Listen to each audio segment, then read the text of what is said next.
অপরাজিত ৬৬, ৫৮, ১৬, ৯৪, ৫৭ সংখ্যাগুলো তানজিদ তামিমের শেষ ৫ ম্যাচের ইনিংস প্রতি রান। সদ্য সমাপ্ত জিম্বাবুয়ের বিপক্ষের সিরিজে ৪ হাফ সেঞ্চুরি তানজিদ হাসান তামিমের, আর এতেই তিনি স্পর্শ করলেন দারুণ এক মাইলস্টোন। বাংলাদেশের হয়ে ২০ ওভারের এই সংক্ষিপ্ত আন্তর্জাতিক ফরম্যাটে সবথেকে বেশি হাফ সেঞ্চুরির মালিক টাইগার অধিনায়ক লিটন কুমার দাস। তার ১৬টি 50-র পর দ্বিতীয় স্থানেই রয়েছে সাকিব আল হাসানের নাম। জিম্বাবুয়ের বিপক্ষে ২ 50 করে তামিম স্পর্শ করেছেন সাকিব আল হাসানের সমান ১৩ অর্ধশতকের মাইলফলকটা। তবে ১৬ হাফ সেঞ্চুরির দেখা পেতে লিটনকে খেলতে হয়েছে ১২২টি ম্যাচ। সাকিব ১৩ হাফ সেঞ্চুরি পেয়েছেন ১২৯ ম্যাচ খেলে।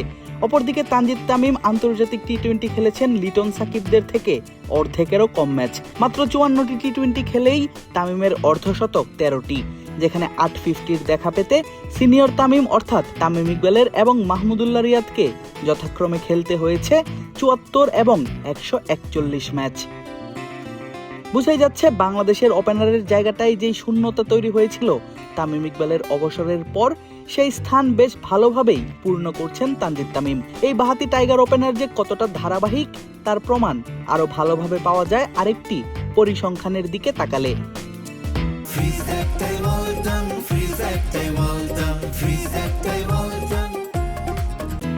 ভারতের সাদা বলের ক্রিকেটে অন্যতম সেরা ওপেনার শেখর ধাওয়ান।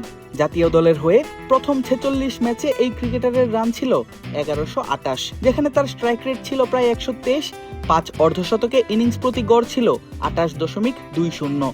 অপরদিকে প্রথম ৪৬ ম্যাচে তানজিদ তামিমের রান ১১৮৬, অর্ধশতক ১২টি, স্ট্রাইক রেট প্রায় ১৩৭, ইনিংস প্রতি গড় ৩০-এরও বেশি।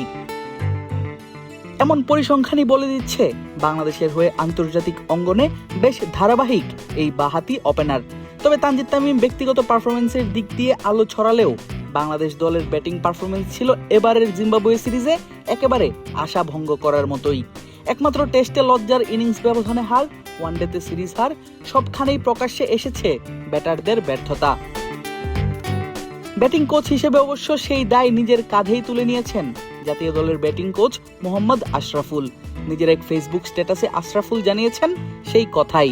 যদিও এত কিছু হারানোর মাঝেও প্রাপ্তি হিসেবে দেখছেন তানজিদ তামিমের দুর্দান্ত ছন্দটা।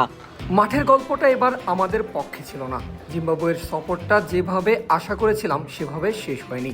বিশেষ করে টেস্ট সিরিজ এবং ওয়ানডে ব্যাটিং পারফরমেন্স ছিল বেশ হতাশজনক। দলের ব্যাটিং কোচ হিসাবে এই ব্যর্থতার দায় আমি নিজের কাঁধে নিচ্ছি। এর মধ্যেও কিছু ইতিবাচক দিক ছিল। তানজিদ তামিমের ওয়ানডে ও টি-20তে ব্যাক টু ব্যাক 50, সৌম্যর 50 আর ওপেনিং জুটিতে ১২০ ও ১৫০ রানের পার্টনারশিপগুলো আমাদের আশাবাদী করে। দিন শেষে হারটা সবসময় কষ্টের, তবে আমরা ভুলগুলো শুধরে নিয়ে আরও শক্তিশালী হয়ে ঘুরে দাঁড়াবো ইনশাআল্লাহ। বাংলাদেশের সামনে রয়েছে কঠিন সব চ্যালেঞ্জ। আছে ২০২৭ ওয়ানডে বিশ্বকাপও, যেখানে ব্যাট হাতে বড় ভূমিকা রাখতে হবে তানজিদ তামিমকেই। দেখার পালা কাজটা কতটা করতে পারেন এই ওপেনার, কতটা পূরণ করতে পারেন দর্শকদের প্রত্যাশা। আদিব আশরাফ, ক্রিক ফ্রেন্জি।